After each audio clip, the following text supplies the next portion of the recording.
Vic's Matinee Theater, starring Victor Jory.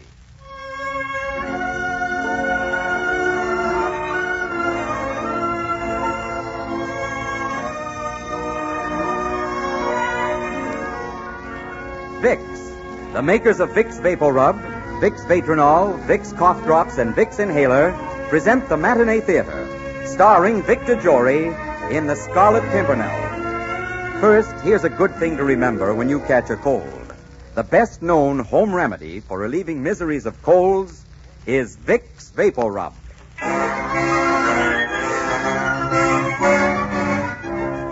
The Scarlet Pimpernel is one of the most dashing figures of legend.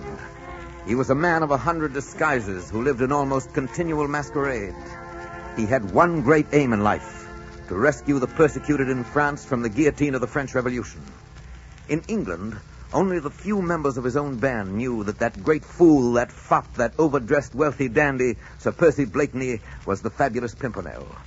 Our story starts in England on Sir Percy's wedding day, the day when he claimed the great French beauty, Marguerite Saint-Just, as his bride.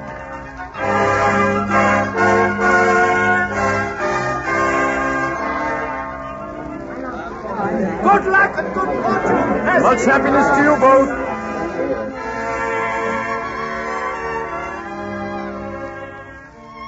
Good luck, good fortune, happiness. Oh, what lovely things to wish. Are you happy? Very, very happy. I started to think how drab my life would have remained had you not walked into the Comédie Française that night. I asked you to marry me that first night. I meant to. But I asked you so many times, I've quite forgotten. No, you asked me the second night. The first night you said, you are the greatest actress in the world and the most beautiful, and I love you. But you did not speak of marriage. But the second night and the third and every night thereafter. Oh, you must have known all along I would marry you. I was too much in love to hide it. Ah, you're so beautiful, Marguerite. You know, my darling, you are quite a puzzle to me. Yes? How do you mean? Sometimes you seem to me like two different men. When we are in public, you act so differently than when we are alone. Most husbands do. Which way do you prefer me? As you are now. Oh, Percy, this estate of yours is so beautiful.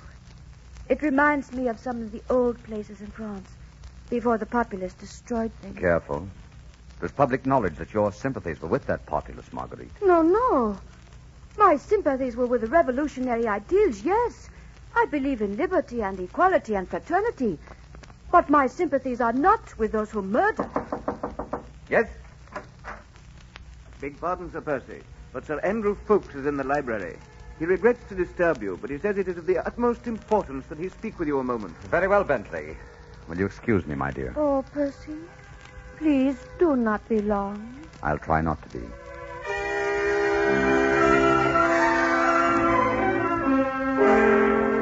Andrew, what you're saying is incredible. I know how you feel, but for your own sake, you must not dismiss it too lightly. What I have told you is true. Your wife was responsible for sending the Marquis de Saint-Cyr and all his family to the guillotine. There are 100 people to testify to the fact that she gave their names to the tribunal. I know you would not bring me the story if you were not positive of its truth. And yet, I cannot believe my instincts would play me so false. And I will believe in her unless she tells me herself that this is true. There is something else. We have just received word that the Comtesse de Tournay and her 2 children have been sentenced to die on Thursday. Thursday. My old friends, Thursday. We must be ready to leave for Dover within the hour. But first, I must have a word with my wife.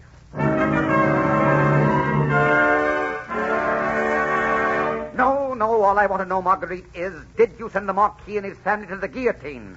Yes, Percy, I did. But let me explain. There can be no explanation for such a deed. I'm afraid I shall have to leave you for a time. I have an errand that will take me away for a week or so, and so... Good day, milady. Percy, where are you going? That, madam, is my secret.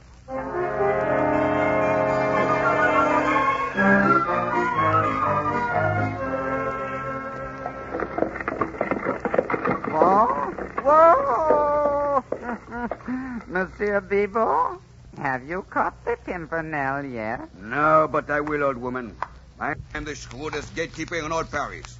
If I had been on the north gate of Paris last week instead of this one, The Pimpernel would be in jail right now. Oh, would he now? That fool Gros Pierre was at the North Gate last Monday, when along comes a market cart laden with casks and driven by an old man with a boy beside him. Gros Pierre looked in a few of the casks and let the cart go through. Of course.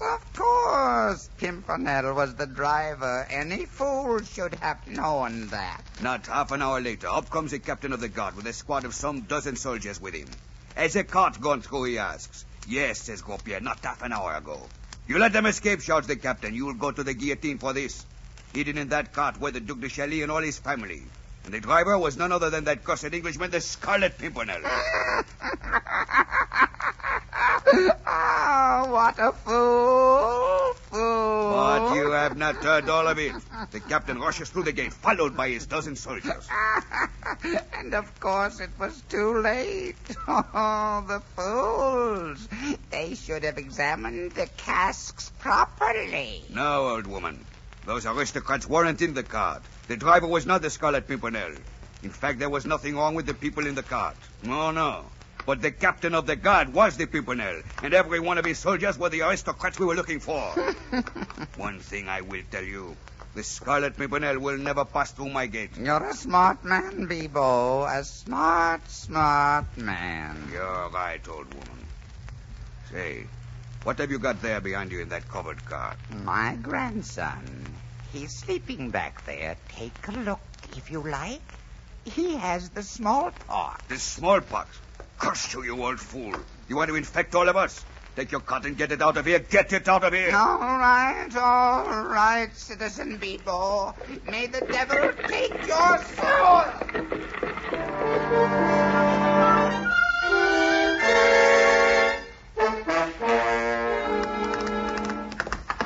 Bibo! Sergeant Bibo!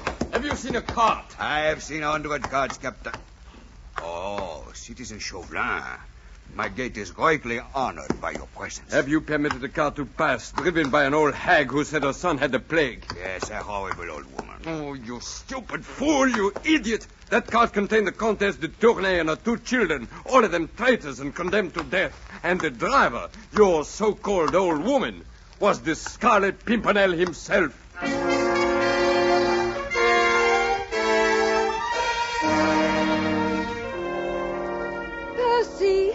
Oh, Percy, my dear, I am so glad you are home. I have been so worried. Such a show of enthusiasm, my dear, is quite uncalled for. I've only been gone a week or 2. You have been gone almost 3. Well, has it really been that long? Tell me about your trip. Was it pleasant? Was it difficult? Where did you go? My dear, I can't quite see that that's any of your business. I see. Is that the way it is going to be, Percy? Yes, my dear. That's exactly the way it's going to be. Now, you better go and get some finery on. We're attending a concert tonight and a ball afterwards. Both of them will be complete bores. But, of course, one must be seen at the right places. I think I almost hate you. And one of these days you'll have no doubt of it. Hurry, please. I do despise being late.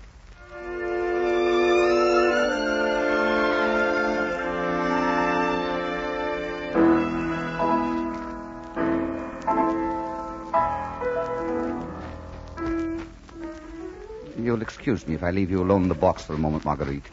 This concert is beastly dull. I'll be back before it's over and escort you to the ball. Yes, of course, Percy.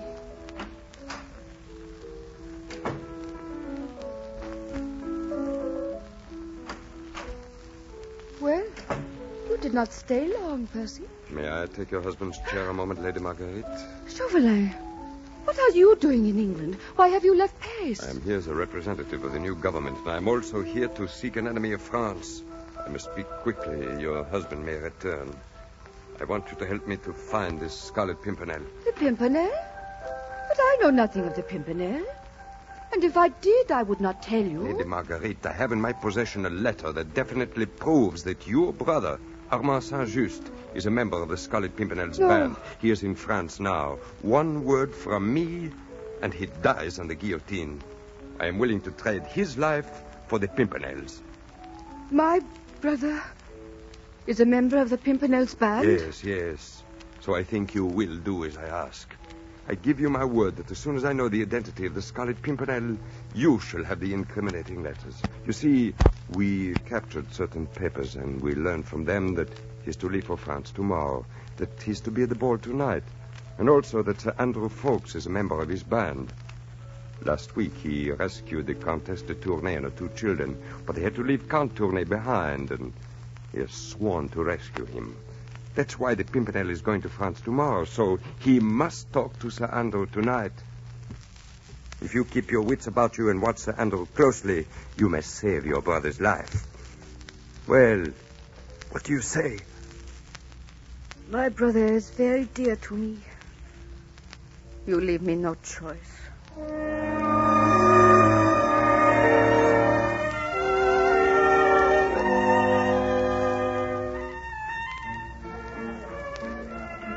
Your mind is not on your dancing tonight, my dear.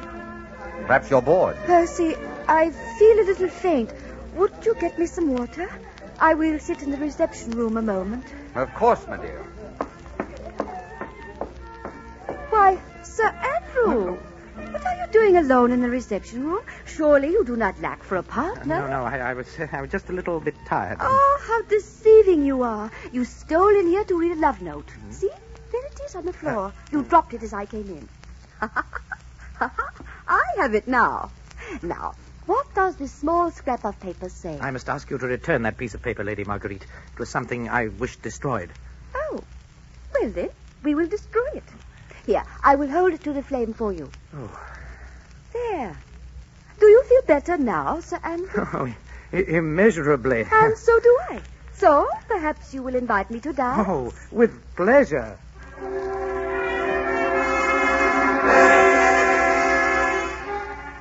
Part of the paper was destroyed, Chauvelin. But when I held it to the candle flame, I read the words, "Start myself tomorrow." And also, "If you wish to speak to me again, I shall be in the supper room at 1 o'clock precisely." And it was signed with the crest of the Scarlet Pimpernel. Mm-hmm. You've done well. It is almost 1. I will go to the supper room at once.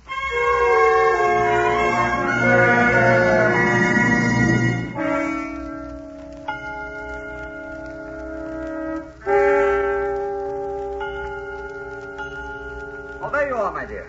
Percy, I have been looking everywhere for you. I am so weary, I would like to go home. I'm sorry, my dear. I fell asleep in the supper room. Asleep? In the supper room? Was anyone else there? No one but that Frenchman, Chauvelin. He was asleep, too. I got so deucedly tired dancing that was the only quiet place I could find. Well? Well, why are you staring at me like that? You're looking at me as though you'd never seen me before.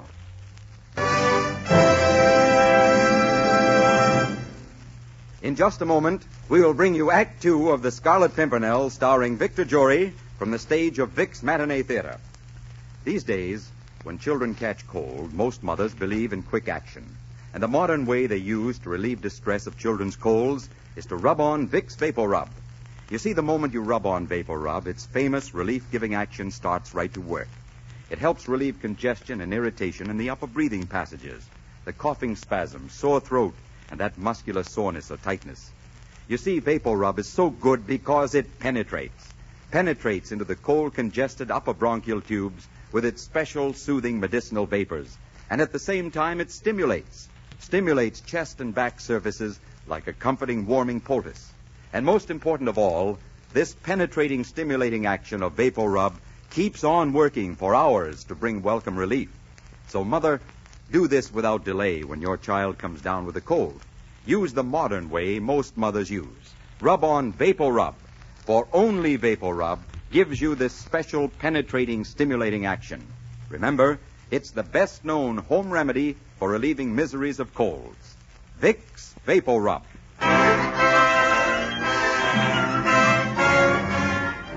And now the second act of The Scarlet Pimpernel, starring Victor Jory.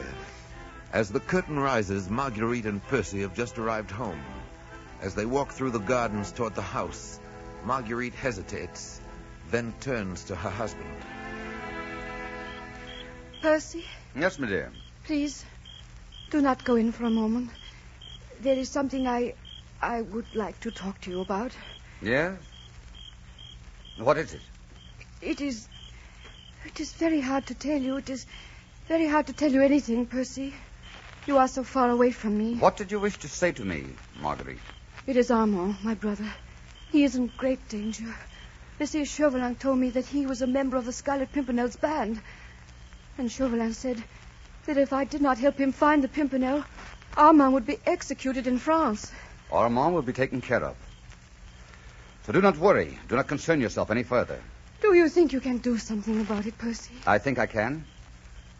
Oh, you are looking at me as though you despised me. Perhaps I do. Then why did you marry me? Because I thought I was marrying a vastly different woman. I thought I was marrying a woman of spirit and courage and honor. And instead I found I'd married a woman who was responsible for the death of a family I had known and loved. You can hardly expect me to care much for you, my dear, after that. Percy, even up to the very morning St. Cyr went to prison, I tried desperately to save him. I would have told you the whole thing was a horrible, incredible accident if you would have listened. Many people have told me that you always despised the Marquis and made no secret of it. Yes, I despised him, but I would not kill him. Do you know what he did? He had Armand, my brother, thrashed by his lackeys. And do you know why? Because Armand was not of the aristocracy and had dared to love his daughter. Percy, he was not a good man. He plotted with Austria against his own country. When that knowledge came to me, I took it to headquarters. I thought it was my duty to France. I still think it was. But I did not know his enemies would use that as an excuse to assassinate him and his whole family. It's a very pretty story, but you can hardly expect me to believe it. No. No, I do not expect you to believe it. You have made up your mind to believe the worst of me, and you will. Well, I guess that doesn't matter very much anymore. You can only be hurt so much, Percy. After a while, pain stops having any meaning. It's a great pity, madame, that you don't know the identity of the Pimpernel. I can assure you could sell the information far more dearly than the price that has been offered you. But, Percy, I do know the identity of the Scarlet Pimpernel. I learned it tonight. And I did not sell the information, even for my brother's life. And do you know why, my dear? Because I love you, no matter what you think of me. Good night, Percy. Good night, Marguerite.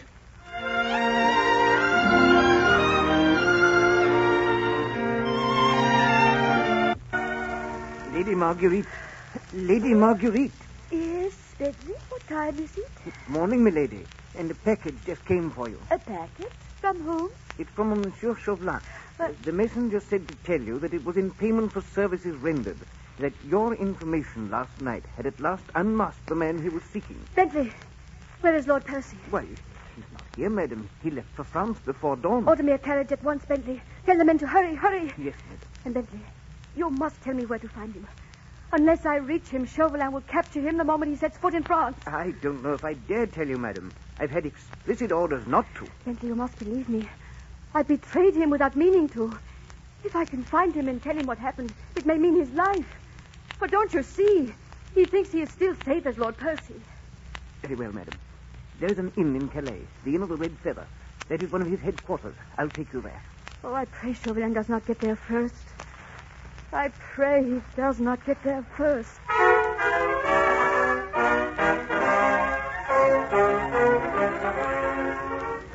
Well, Citizen Chauvelin, welcome to the Inn of the Red Feather. Thank you, Citizen Broga. Please bring me some dinner at once. I've heard much about your food here. At once, Citizen Chauvelin. Degas, you're sure you found the hut? I saw the hut with my own eyes. I saw the Comte de Ternay and Armand Saint-Just go in. They are there now, waiting for the Pimpernel. And are my orders carried out? The roads and the beach are patrolled? There's not a loophole for which even the most cunning of men could escape. And all our men have been notified to watch for a man over 6 feet tall. He could only disguise his height by stooping. He should be here at 9, so be back with your men. I trust he will not recognize me in these priest's robes that I have borrowed. Degas, my friend, this is the end of this Scarlet Pimpernel.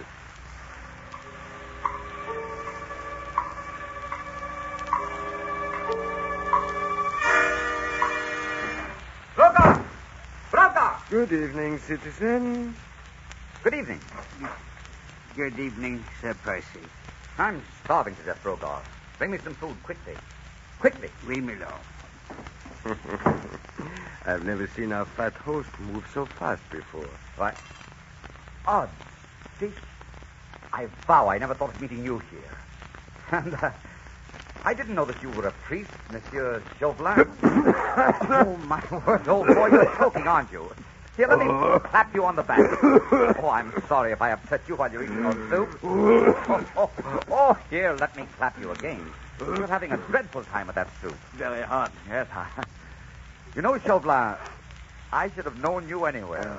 Although the costume does change you a bit. You keep looking at your watch, sir. You must be in a hurry. Well, don't let me keep you. Well, 9 o'clock. Yes, 9 o'clock. And you're consulting your watch again, aren't you? What's the matter? Don't you trust Brogar's clock? Oh, it must be a tryst with the lady, Chauvelin. Nothing else could make a man watch the clock, supposedly. Well, what do you say to that, Monsieur Chauvelin? Huh? Oh, pardon, monsieur. I'm afraid I was not listening. You were saying... Oh, nothing very much. Here, have a pinch of snuff, Monsieur Chauvelin. Why, thank you. There's nothing quite as satisfying as a good whiff of snuff. Only that, my friend, was not snuff, that was pepper. Sorry to have to leave you now, but I have business elsewhere.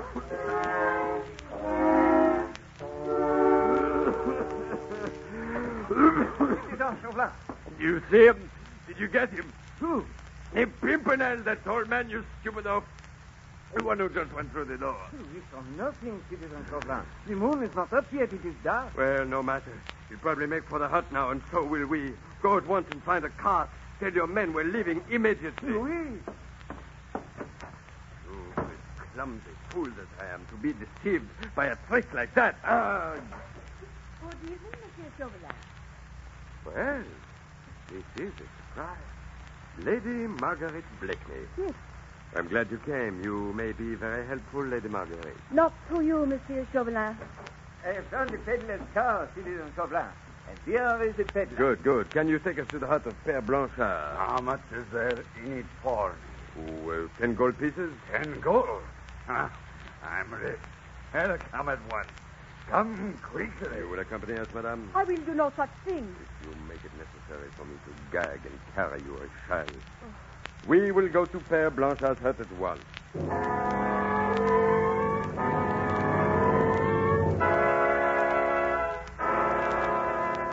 This hut is empty. They got... where are you men? Where are the Tournay and Saint-Just? Sergeant! Sergeant Giroux! Degas, you sure Count de Tournay and Saint-Just were here this afternoon? Very sure. You want me, citizen? Sergeant Giroux, there were 2 men here. Where are they? They left about an hour ago, citizen.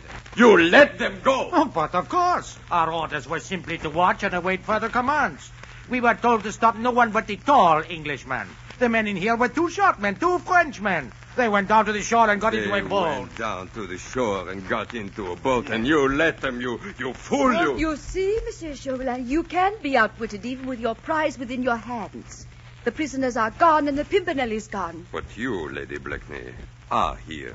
And perhaps the Pimpernel will venture into France again for you. With all my heart, I pray that he won't. His life is worth 100 of mine. If you would excuse me, please. Look what I found. Piece of paper. Yes, you know it. Well, give it to me. Oh, this was written by the Pimpernel. My dear de Tournay, it says, I cannot meet you as planned. There will, however, be a boat waiting on the beach for you at 9 o'clock tonight. When you reach the ship, tell the men to bring the boat back to the Chagrin for me. I shall try to be there at 10:30, but if I am delayed, tell them to wait. Yours, the Pimpernel.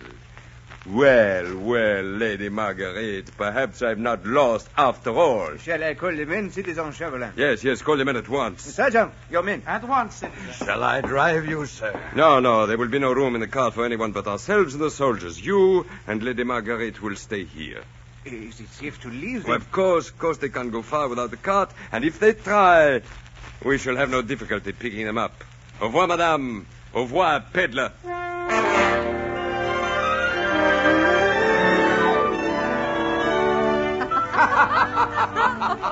Oh, Percy, what a wonderful peddler you made. If I had not been so frightened, I would have laughed myself into hysterics. You mean you knew me all the time? Of course, I knew you the minute you entered the inn.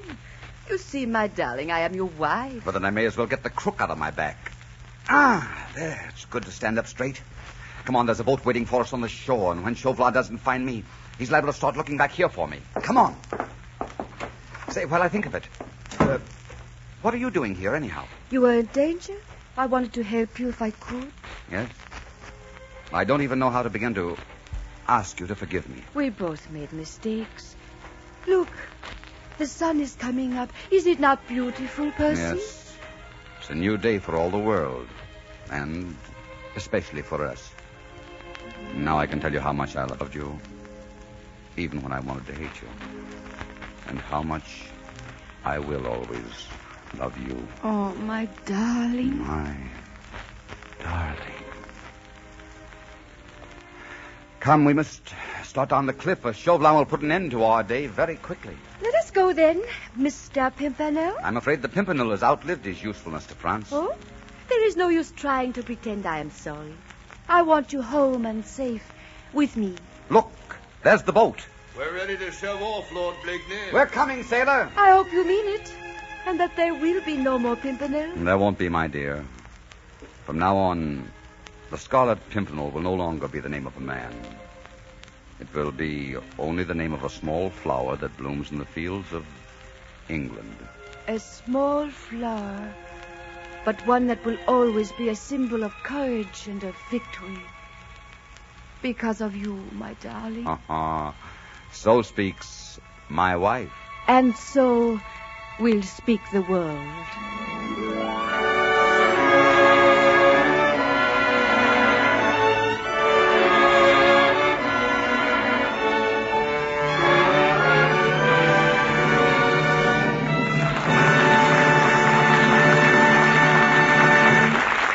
In just a moment, a word from Mr. Jory.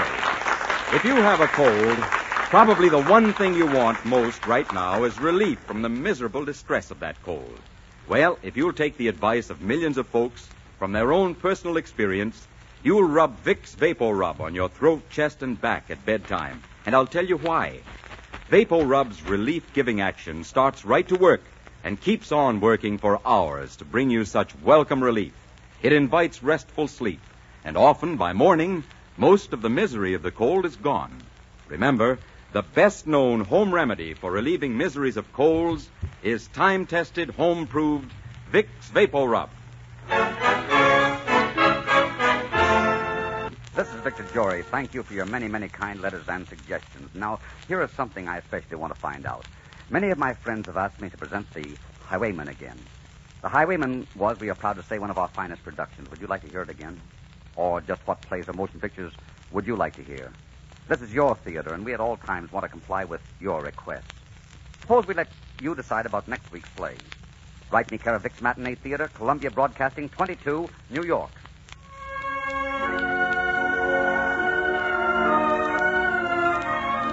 Victor Jory is currently co-starring with Miriam Hopkins in The Perfect Marriage. Our play today was adapted by Jean Holloway from Baroness Orczy's novel, The Scarlet Pimpernel, and was directed by Richard Sanville. The role of Marguerite was played by Gertrude Warner. Music for our series is under the direction of Mark Warno. Be sure and listen again next week when Vic's Matinee Theater presents your request play starring Victor Jory. This is CBS, the Columbia Broadcasting System.